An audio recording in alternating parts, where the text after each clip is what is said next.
Thank you for tuning in to Hacks and Hobbies with your host, Junaid. In Season 2 of Hacks and Hobbies, we're visited by our amazing guests coming from all walks of life who want to learn their story, their struggles, and their journey on how they got to where they are today. So stick around.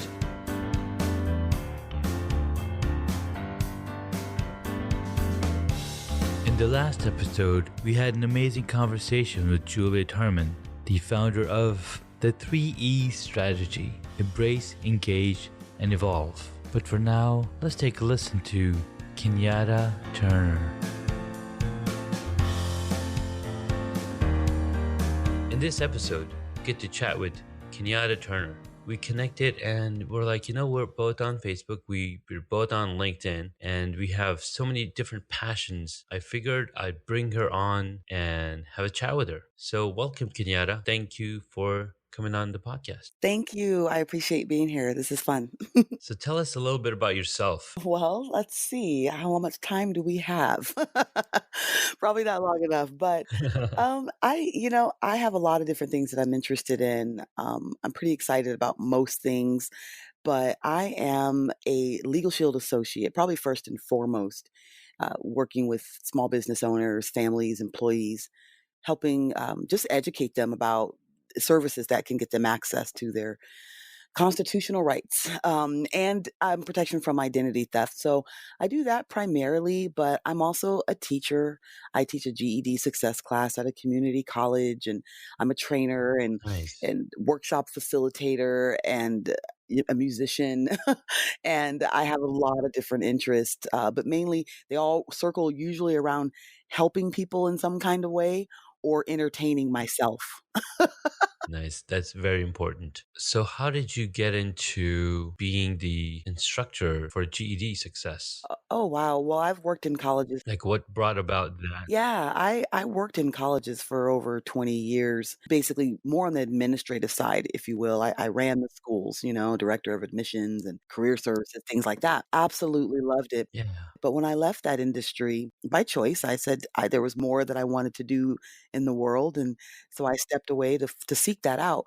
But I wound up missing working in schools. I missed the students more than anything. And this program is designed to help students who are ready to get their GEDs, and the seminar that I teach is required before they can go through those classes like the math and the science and all that. So I basically teach what I consider to be a personal development class to help their minds ready for the next stage. And so that's why I went back to teach. I love it because I feel like it's full circle for me now. I can go back and help them get prepared for their careers and their futures, whether or not the GED is in the path for them. But I really try to help them Yeah. determine that before they get too deep in it, basically. Nice. That's very cool. I mean, education is definitely something that's on top of mind. I mean, I have three kids and Mhm. I want to make sure that they're well educated, and not only from the perspective of the required education, but also from the perspective of educating themselves into being better people, into being better human beings, Yes. meeting better people that help the community. How are you morally straight? Those kind of things are very, very high on my list as well. Absolutely, and we spend a lot of time talking about that in that class. The class is only about 8 days, 8-day seminar that happens about once a month, and we spend a lot of time talking about what's the big picture. Yeah. Your GED is one thing, but what are we really talking about here, when it comes to why you might want it, what you intend to do, and whether or not it's the right thing for your path, because there's formal education Yeah. and then there's other types of education. So I spend a lot of time making sure that I share with them the opportunities that there are for them within the formal education system Yeah. and outside of it. What are they really trying to accomplish? What makes them tick? Yeah. What's more passionate for them, right? Yes. Amazing. It also said that you're a speaker. So, and I'm guessing it's part of the being the instructor. Is that part of the speakership, or is there something other? I believe that's part of it because obviously as an instructor, I I'm in front of the room a lot, right? For long periods of time with, without a script. So, and the class is really designed, for dialogue. I try to teach it that way. So it's a lot of two-way conversation in there, but a lot of sharing. But I'm also and have been a trainer for many, many years, a workshop facilitator, running departments. I've always been in that position of being in front of the room, which I absolutely enjoy. And I love sharing. I love talking. I'm a performer. I'm a speaker. I'm a musician, so those things are come very easy and natural to me. But more importantly, I really just like to share. Nice. So I've had some opportunities to do some presentations or share some content. Most recently, at the Hispanic Women's Corporation conference, they have a professional leadership institute just about a month or two ago. And that was a very fun speaking engagement where I talked Nice. to women. The topic I did was just because you have a job doesn't mean you know how to get one. Right, right. And that was an hour-long, talk that I did with them, and, that was a lot of fun. I would love to have the opportunity to do more speaking engagements like that, not necessarily related to GED or Legal Shield, but really just sharing, some of the things that I've learned in the course of my life working in education, building my own career, having been in charge of a career development department, having taught career development. That whole process, I'm very passionate about with the sense of just helping people build the type of life that they want, whether that be through a business, a career, hobbies, just whatever it is that they want to accomplish. If there's something that I've learned along the way to share with them that could help them, just like people have shared with me, the opportunity to present that is always fascinating to me. So that's where the speaking comes in. I'm looking forward to doing more of it. That's really cool. I mean, recently I discovered Experts on Stage, and I'm not sure if you've heard of them, Mm-mm, I have not. but I think you should check it out. Okay. It's an excellent resource. They have several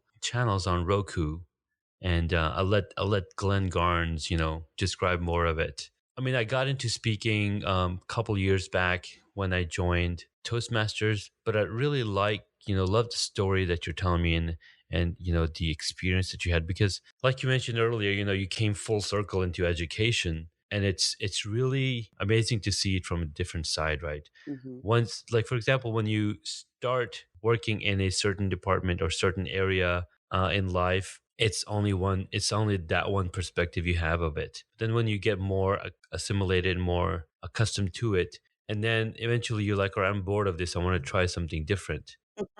Right. And then when you try something different, you're like, you know what? I see that role that I was playing from a totally different perspective now. I Mhm. want to be on the other side of giving and teaching, because you've done the administration. Yes. Now you're doing the teaching part.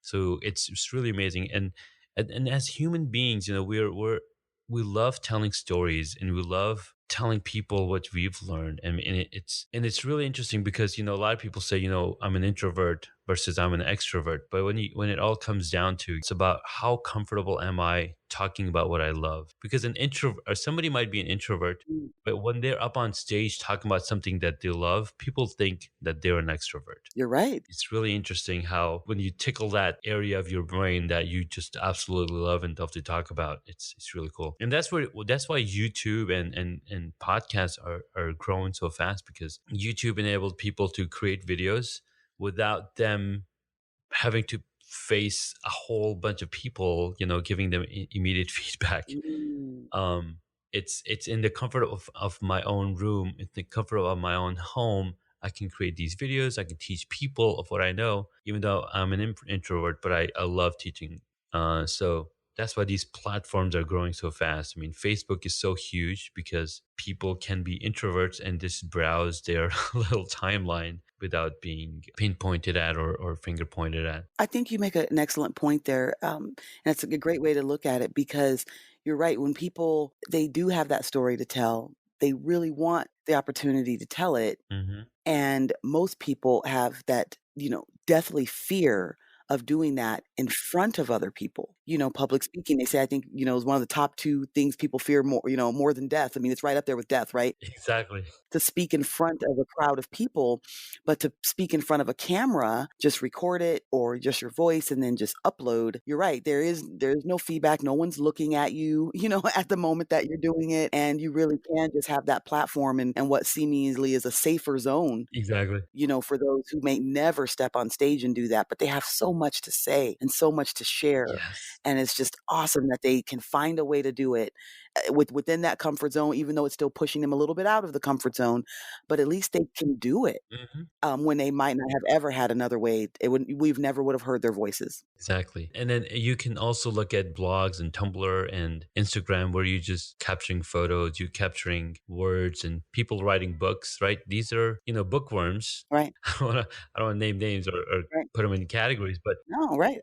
that's their comfort zone and that's how they're able to write and create content to share their knowledge. I mean, that's why we have so many different mediums in getting content out and getting people known for what they're good at. Mhm. Very cool. So you said that you don't have one specific hobby No, that you love. You have a ton of them. I have probably too many. So I know it's so much easier to say I have a ton of hobbies, but if you were to isolate, right, and bring it all to like one, I guess one thing or a couple of things that maybe relate together, because a lot of the things, I'm not trying to box you in, but I'm just trying to say Mhm, there's a lot of things that mesh together like really good.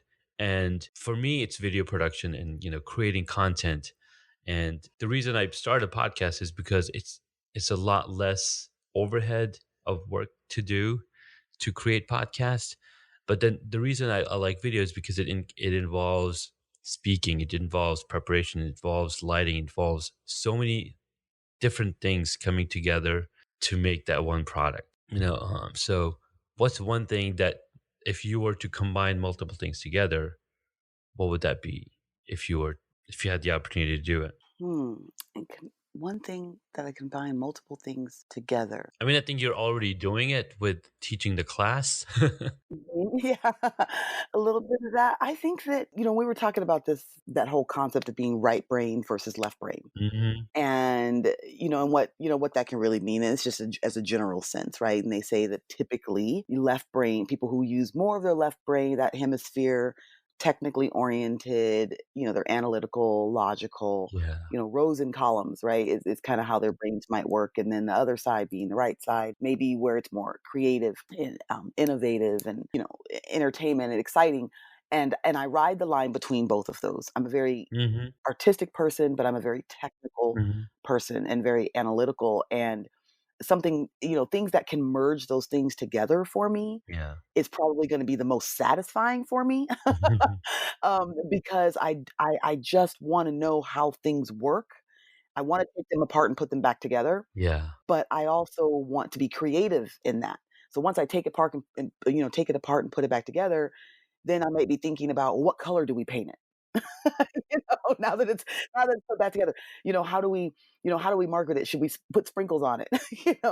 Or what does that look like? Yeah. And I think that, so anything that allows me to have both those sides is probably the perfect thing. To simplify it, when I have a chance to be creative, that I think is where, I'm really in my element. But because I'm technical, I wanna know the inner workings and maybe have a lot more detail involved in it. So for instance, I guess one hobby I'm having right now is learning how to use the platforms that I want to, grow my business, grow my profession, grow myself.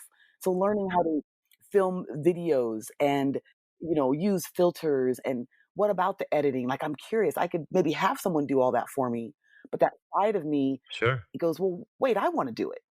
I wanna do how can I make this on my own?" And so I'm learning a lot right now with these various social media platforms and, like I said, with video and, just really being creative there. And to pick just one side, well, I love music. So that is a hobby of mine. Lately, I've actually been enjoying karaoke a lot.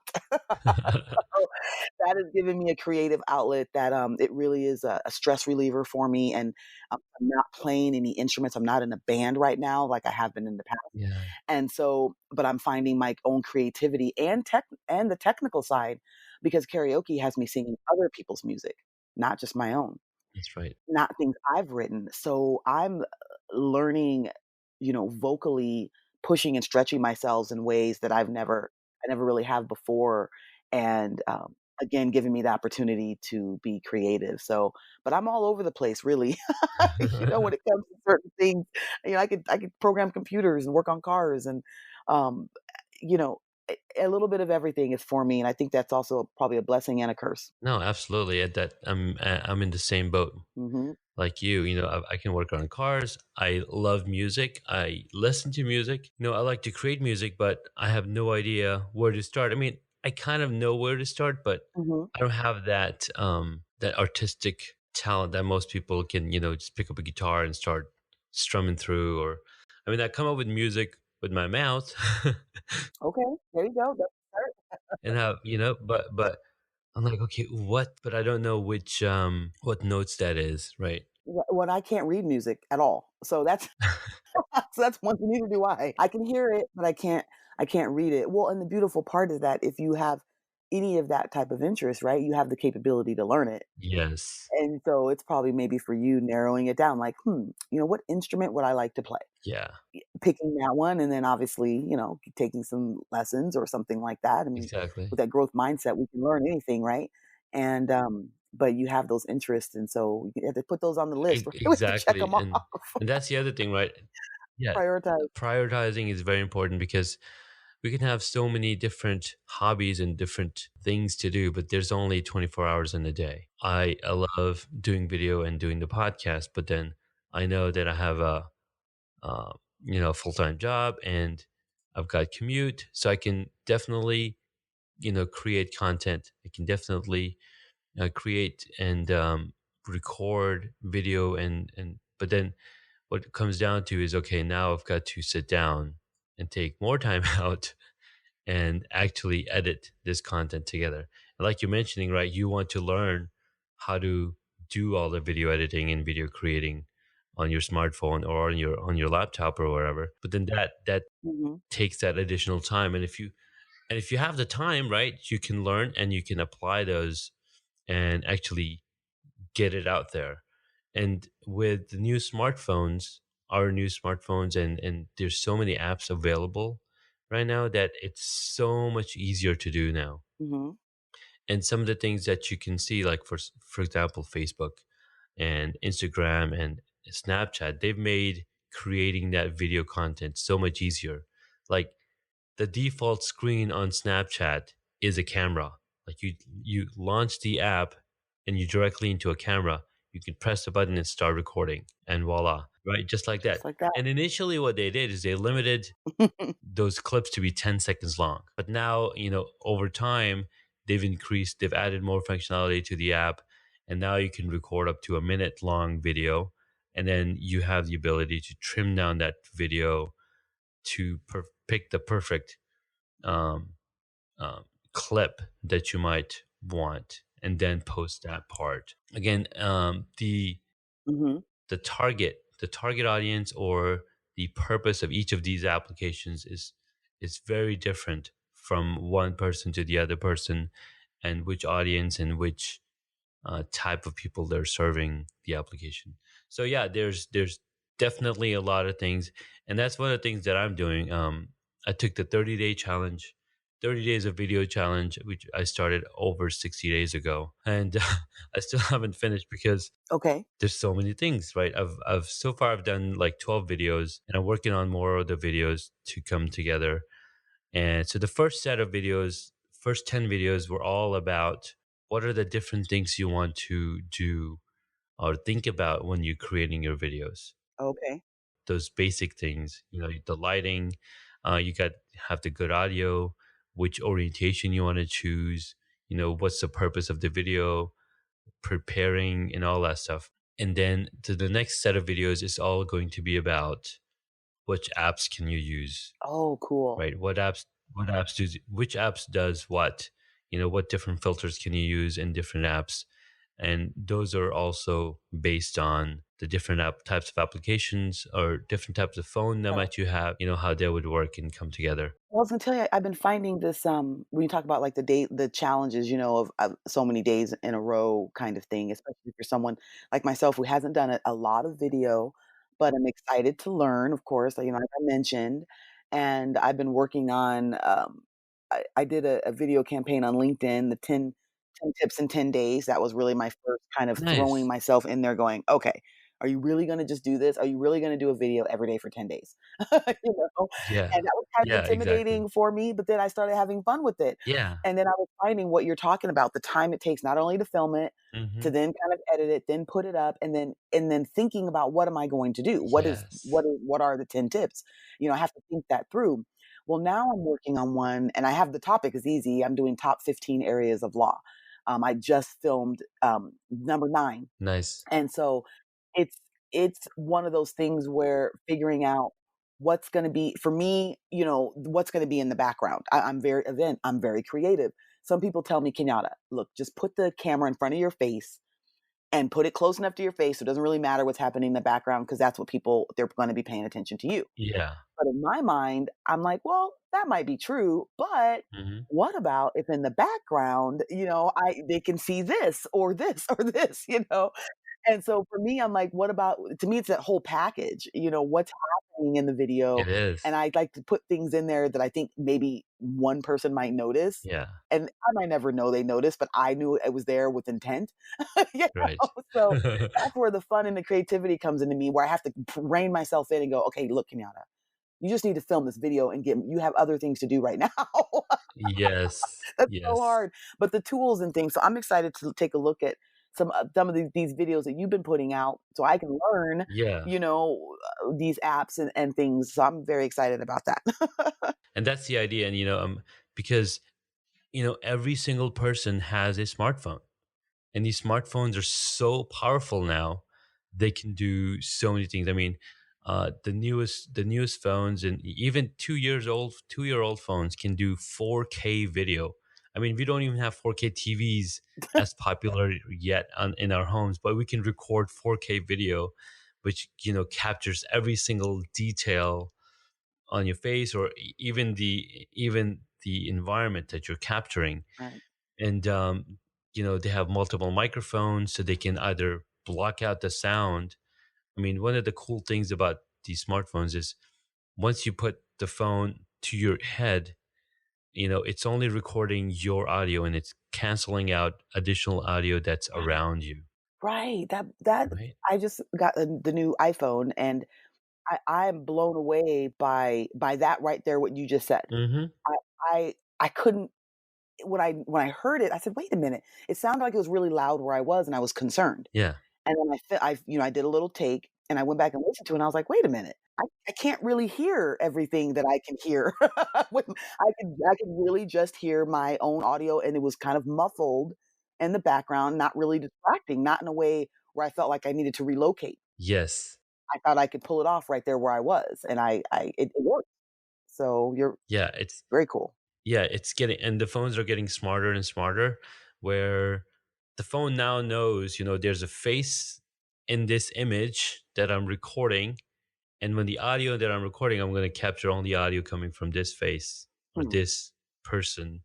And that, everything else will be all automatically canceled out. So they're just going to get even smarter, as we go. And with software and machine learning, these things are, learning and getting better every day. Fun with filters and all kinds of stuff. And especially with the new iPhone and the Clips app, you can do so many more things. It's mind blowing. And I think that's the next video that I'm going to do on talking about this Clips app that Apple put out, and it's designed for creating short simple videos where you can add so many more things to the video just through this app. And they've got these virtual backgrounds, so it isolates your person from the background, and you could be Mhm. in totally different environments just through the app. So I have to tell you that I just found that feature Hmm. with the video that I was editing this morning, and I'm going to be posting it after we are talking, so you will get to see it.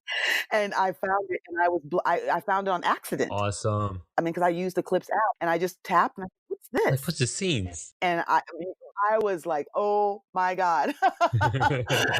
And then again, I'm like, "Wait, I don't have time for this," Yes, I because it know. was so much fun, and so I picked one, I won't tell you which one, Yeah, but you will see it, awesome. it's ready to go, and so now I'm like, "Oh, like, I really need this in my life." Yes, I do. Absolutely. So you're absolutely right, the technology that gives me the ability to be creative. Yeah. I want both. I need Yes. both, and that's how my brain works, and these things are providing it for me, so it's a lot of fun. Awesome. Well, I'm glad that you found a feature that I'm going to tell everybody about later. And it's really cool, and playing with these tools and what's available to us, it's just amazing. Absolutely. We do want to tell our audience where they can find you. Okay, this is the official part, right? Well, I'm on LinkedIn. I'm on LinkedIn as Kenyatta Turner, and I have a Facebook page for my business for Legal Shield. So it's Kenyatta Turner, Legal Shield Independent Associate. That is my Facebook page. I have a Twitter, which is my name as well, Kenyatta Turner, and I think it's pretty easy to find. I am on Instagram. It's Kenyatta Turner. I keep it simple, Kenyatta Turner. I know a lot of people have that name, so I just kind of go with Yeah. it. So if you look at it, I can tell you how it's spelled, KenyattaTurner. And so, yeah, so Instagram, All right. LinkedIn, Twitter, and Facebook are the platforms I guess I spend most of my time on. And Perfect. if someone was interested in learning more about what I do specifically with Legal Shield and identity theft protection, then you can go to kenyattaturner.wearelegalshield.com. That's kenyattaturner.wearelegalshield.com to learn more about the services that I offer to families and business owners to help protect them. Perfect. And I'll also be including these links to the show notes so they can just boom, click Oh, please. and get connected with you, Kenyatta. I will be on YouTube soon. Awesome. Everyone tells me I'm supposed to do that. So, now that I have these videos, they say, "Hey, why aren't you on YouTube?" I said, "I don't know." I have a channel, but I've never posted anything. So let me tell you a secret about something about YouTube, okay? Please. So YouTube's been around for almost a decade, right? And if you imagine getting on YouTube 10 years ago, being active, you build a following. Mhm. LinkedIn is at that same stage right now with video. So if you're getting into video right now, start with LinkedIn Okay. because number one, it's a professional network. You have thousands of people connected to you already. And when you post content on LinkedIn, you kind of have an audience built up that know Kenyatta. And when they see your content, they're like, hey, I know her. And then they start commenting, they start engaging. YouTube's not there yet, especially for somebody starting new. Now, as you're putting content together on LinkedIn, you can definitely put that same content or edited content on YouTube Okay. and build up the audience there. So you start with LinkedIn because all of us are starting fresh. So LinkedIn is a great platform to start with video. In fact, Goldie Chan just created a LinkedIn learning video lesson Mm. thanks to help with LinkedIn and how to do all of that. In fact, I would recommend that you become an instructor on LinkedIn Learning. That's another Hmm. form of revenue that you can generate. I'm not sure how all of that works, but they have a little form I can share with you Sure, please. where you can set up and say, "Hey, I want to be I can teach this type of information to the audience." And then I'm not sure how many applications to get per day. Of course. It's a great place to again build your audience, build your content. And that's excellent content there. I've watched several of those Yes, little classes. I watched a few by Goldie. I'm glad you mentioned that yes. because there's some things that she did that taught me some of the things I've been trying just conceptually, Oh yeah. learning from that. And I just recently watched one from Guy Kawasaki. Oh my God, he is amazing. I think he's the founder of Canva, and I Yes. watched an entire series that he did about how to rock social media. I think is what it was called, Hmm. and it was amazing, and I'm thinking, "This is such Yeah, there's so much value out there." there is. And it's amazing, and I didn't know that you could actually apply to be an instructor on LinkedIn Learning, so that's very interesting. So, Hmm. yeah, thanks for sharing that. Absolutely. Well, Kenyatta, this is really awesome chatting with you. I wish you the best Thank you. in accomplishing your goals and your 2019 goals. And thank you for having me on. This is so much fun. I appreciate it. I'm glad that we connected through the Misfits. I think it was through the Facebook or the LinkedIn. And, we had a chat and said, Hmm. hey, let's get together on this podcast. So I appreciate you having me on.